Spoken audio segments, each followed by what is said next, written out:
ำนี้ซิปให้เก้าจำเก้าเลย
บักไงกินเดี๋ยวว่าลองมันจะเป็นวิธีสไตล์เกาหลีว่าเข้าปาก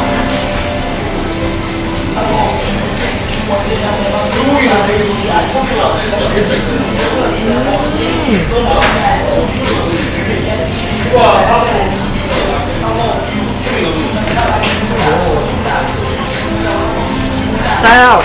เนี่ยทำไทยมาเกาหลีไปเลยกินอันนี่พลาดต้องเลยว่าพลาด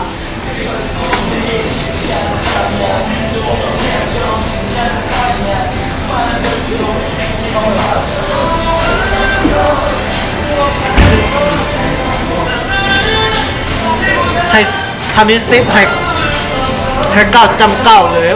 สบาย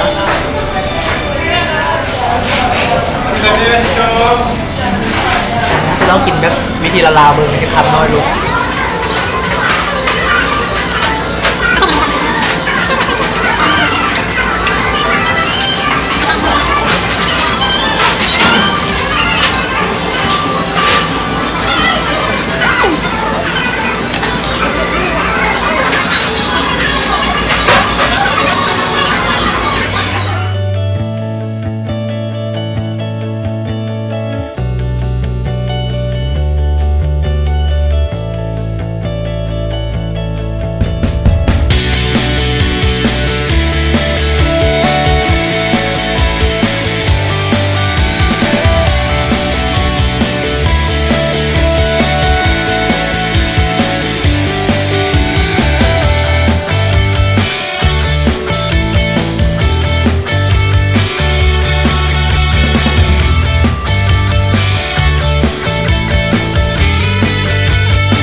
จานนึงที่สั่งมาซาชิมิเนาะ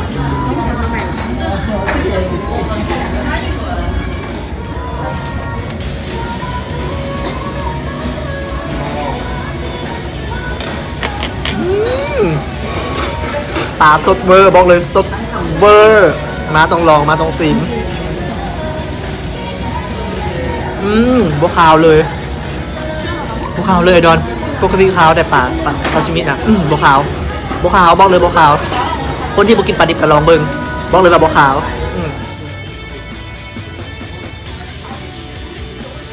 อารมณ์คล้ายๆกับจุ๊บบ้านทำเลยจริงๆ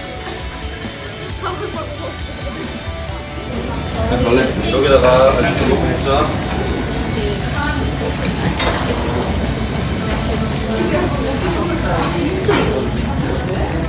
그때는 약간 실험적인 오리지널.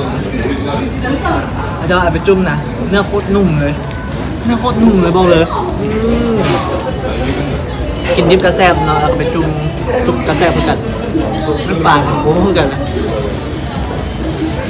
แต่ว่าเสียดายหมูเกาหลีบ่ได้มานำก็เลยโบมีโคตรอธิบายครับว่าอันนี้เป็นอย่างอันนี้เป็นอย่างประมาณนี้เนาะ